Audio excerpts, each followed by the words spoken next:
Hi friends, my name is Rick Cobb and I am the worship arts pastor at church at Wieuca, and we are thrilled because Sunday, June the 23rd at 3 o'clock, we are having Mr. Trey Clegg be with us, and we are so grateful for the opportunity to partner with him. We've partnered with him in a couple of other projects that we'll mention here, but we are really looking forward, Trey, to you being with us. So grateful for your friendship. Trey and I are both in the Atlanta Symphony Orchestra chorus together, and so really appreciate you.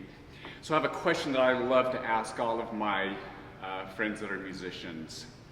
Trey, was there a moment in your childhood that you could identify that you were like, you know what, I want to dedicate my life to music?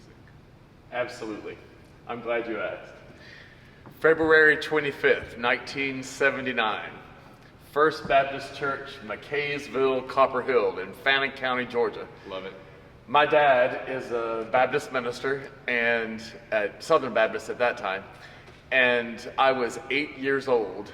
We moved to McKaysville, Copper Hill, where he assumed the position of senior pastor of that church. And for the first time in my life, I heard a pipe organ. And in fact, it was a Moeller pipe organ, much like this Moeller here at Wieuca today. Yeah. And I was blown away as a third grader by the majesty of the pipe organ. And having studied piano since I was 4 years old and loving keyboard instruments, the pipe organ at age 8 at this church just consumed my spirit. And I looked up at my mom on that Sunday, who was my piano teacher, by the way. She was a professional musician, and said to her, I want to play that the rest of my life. To which she replied, sure, you've got to study, and you've got to learn all the major piano recital repertoire first before you can even think about playing the king of instruments. So I did. Yeah. Okay, Trey, so fascinating to hear that particular moment in your life. Share with us musical path, your journey that has led you to present day. Reader's Digest. Of course. So when I was in middle school, we moved from the town of McKaysville, Copper Hill, to Fort Valley, Georgia, Middle Georgia, where my dad became the senior pastor of the First Baptist Church there. Our organist was a trained organist, of course, and played the recital literature for preludes and postludes. And I knew then that I absolutely had to study organ, even as a 7th grader. But again, my mom made me wait until I'd learned the major recital piano repertoire.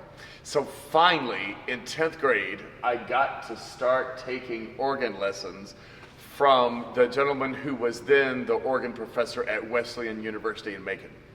So my mom would take me to my organ lessons every week, and I began to become a substitute organist at the churches in town that year.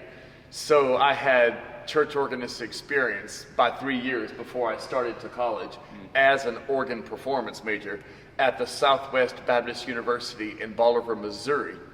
By that point, we moved up to Southern Illinois, and my dad wanted me to go to a Baptist university, of course, but there were none in Illinois. So the closest was Southwest Missouri. Well, it just so happened my organ professor there had the Eastman School of Music recital repertoire guide handy. So that's what she used as a guide for me and entered me in competitions. And I played my junior and senior recitals in organ by memory, which was unusual. And then went for my first master's degree at the Southwestern Baptist Seminary in Fort Worth, studying under Dr. Al Travis, and won the Regional American Guild of Organists competition there and went to nationals. And it was there I decided that the Lord was calling me to be both a service organist and a concert organist. So I began to train, and then got my second master's at Emory University in Atlanta, studying under Dr. Timothy Albrecht, before I won a contract to go to Europe to play organ concerts, the culmination of which was the summer of '07, when I played organ concerts in Germany, France, England, and Russia. Probably the greatest culmination of those two was playing organ concerts at the Notre Dame Cathedral in Paris and the Schlosskirche in Wittenberg, Germany, where Martin Luther began the Reformation. Yes.